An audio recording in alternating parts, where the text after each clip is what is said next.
If Warren Buffett was a comic book investor, what kind of books would he be buying? Well, we're going to apply his stock tips to comics in this video.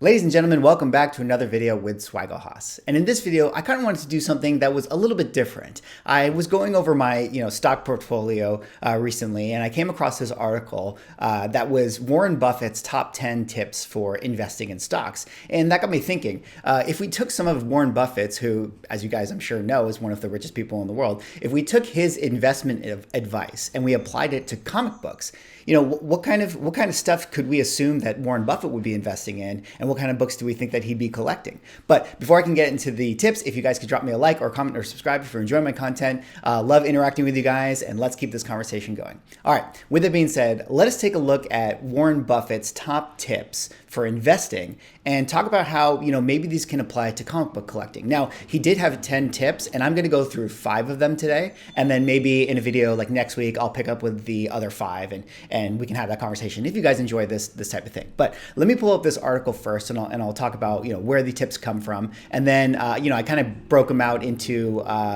bullet point stuff because it's just sort of easier to look at as opposed to the article, and I think that might just be more pleasurable for the viewing experience. But first, let's take a look at the article here, which is Top 10 Pieces of Investment Advice from Warren Buffett. And this is an article that comes from Simply Safe Dividends. And this was just an interview that, kind of like appropriated some of Warren Buffett's investing tips and kind of contextualizes them. I'm going to just, as you can see here, you see the number 1 bullet point. I'm going to take out these bullet points and then, not really go into the article so much, but apply them to comic books. All right. So with that being said, let's take a look at the first 5 tips that Warren Buffett has for investment and see what that means for comic books. All right, so tip number 1 from Warren Buffett is invest in what you know.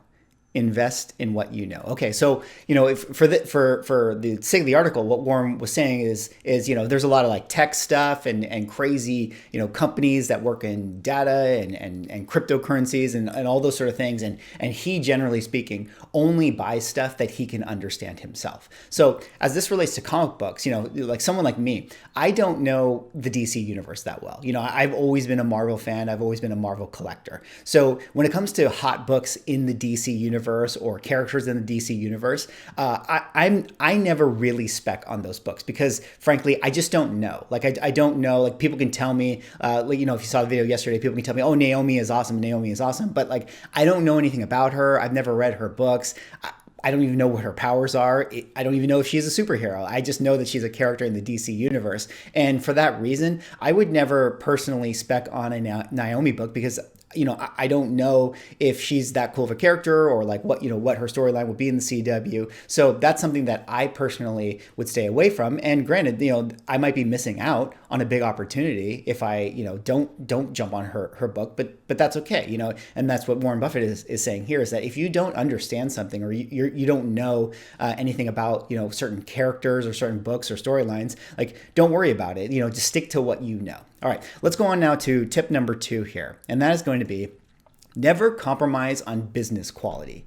Never compromise on business quality. Okay, so in the article, Warren Buffett was talking about, never compromise on business quality, meaning, he just takes, sort of what seems to be true about the business. Like, if he's going to invest in, say, an Apple or Apple stock, it's like, oh, Apple makes great products. They have a great leadership team, great CEO, Tim Cook. He really puts a lot of emphasis on the quality of the company, not just the company being hot for being hot. And so I guess if this were to apply to comic books, how could we apply this rule? And I think that is to say, like, if we have books that are written by artists or writers who are, really, really, on top of the game, like the Todd McFarlanes or like the Donny Cateses recently and things like that, that's something that we should, hold in consideration when speccing on a book. Like if we feel like, oh, here's a hot, indie title, but it's written by someone who maybe doesn't have as much of a track record, we can use a little bit of caution on, speccing on that book in a way. But if we know that there's, a hot indie book and it's written by James Tinian, and we know that he's, time and time again has come out with hit after hit after hit, and he's on a roll, then we can sort of understand that this is a quality product. It's not just a hot product that has a hot character or story. That it's also a quality book. The storyline is good, the art is good, and that is something that goes beyond the fact that, okay, yeah, cool, like if Department of Truth gets picked up for a Netflix show, yeah, that's exciting. But we can also feel good about the fact that we know that Department of Truth is a great storyline. So it's not just that, oh, it's all hype and excitement. It's actually that there's quality behind the material. All right, let's go on now to tip number 3 here. And tip number 3 from Warren Buffett is going to be, when you buy a stock, plan to hold it forever.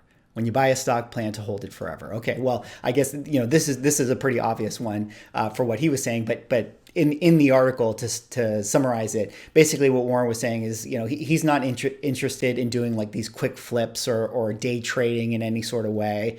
He wants to play the long game. He really wants that interest to compound with his investments, and I think that goes true for a lot of us comic book collectors. Certainly we can chase like hot books and try to get that quick flip, and then like, the trailer drops and we flip it the next day and that sort of thing. But if we're talking about long-term investment, and you want to get like a great classic Silver Age book, the idea is like you should want to hold on to that for a long time, because over the course of time, presumably, if comic books are like the stock market, which who's to say that they are, that they will appreciate in their interest over many years. They will continue to appreciate as a collector item. All right, let's move on now to tip number 4, I believe we're on, and that is diversification can be dangerous. Diversification can be dangerous. Okay, well, what do I mean by that?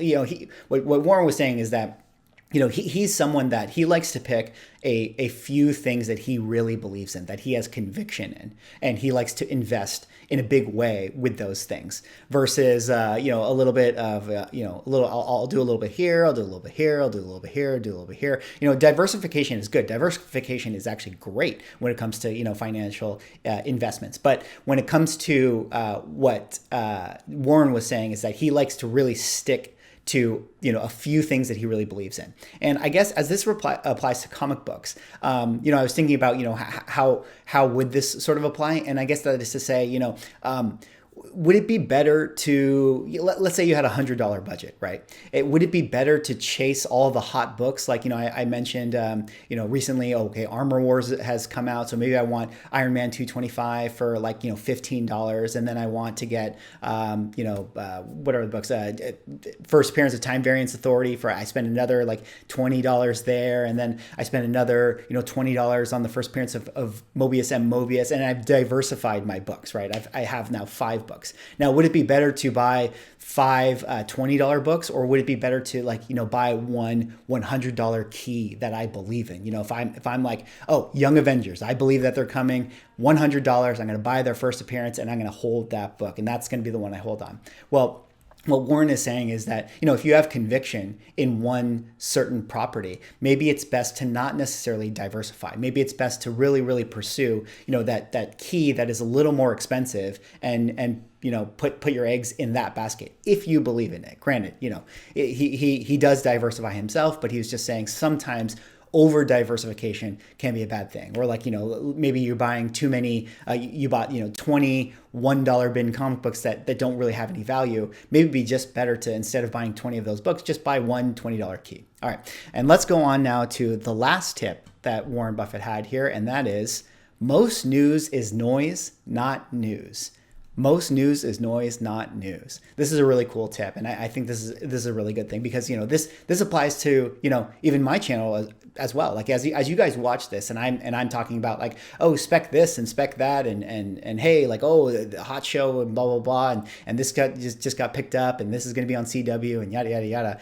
Most news is noise, meaning when it comes to investing and picking the books that you want to go for, have patience and use your own filters to decide like what you really believe in. Don't get so caught up in like, oh, this is a hot book and everyone's specking on this and blah, blah, blah, blah. Like, you should listen to that information. It's great to hear it. It's fun to talk about it too. And I'm guilty of this. I'm definitely going to talk about it. But even for me, like I don't buy every hot book that I think is hot. Like I definitely don't. Because a lot of it is, as Warren Buffett says, a lot of it is noise. People talk about, the hype surrounding this and the hype surrounding that. But at the end of the day, like, you just want to focus on the stuff that you really believe in, that you care about, and don't get derailed when you're chasing a certain spec thing that you like or a certain investment that you like. Stick to that. If you want to have your heart set on, amazing fantasy 15, you want to go for that. Like, don't worry about this other stuff that is popping off or whatever. Like, continue to push for the thing that you want. All right. Anyways, that is all I got for this video. This was 5 tips of Warren Buffett's investment strategy as I look at it compared to comic books. Now, I guess this is a good time to say, look, I am not a financial planner. Don't take this video for more than what it is. Just a sort of a fun way to sort of contextualize our comic book hobby and think about as we play comic books like investments, if that is what people do. How would Warren Buffett sort of look at it? Anyways, let me know what you guys think. Do you guys like any of these tips? Would you guys like to see me finish off the rest of the 5 tips with the Warren Buffett stuff? I can do a video for that next week. Drop me a like or comment if you're enjoying this video. Give me a subscribe if you're enjoying the content. I'm getting close to 1,000, and actually I have a little bit of an announcement later this week. I think I'm going to do a 1,000 sub giveaway, so that'll be something really cool to look forward to. Anyways, that's all I got for this video. Hope you guys enjoy it, and I'll see you in the next one.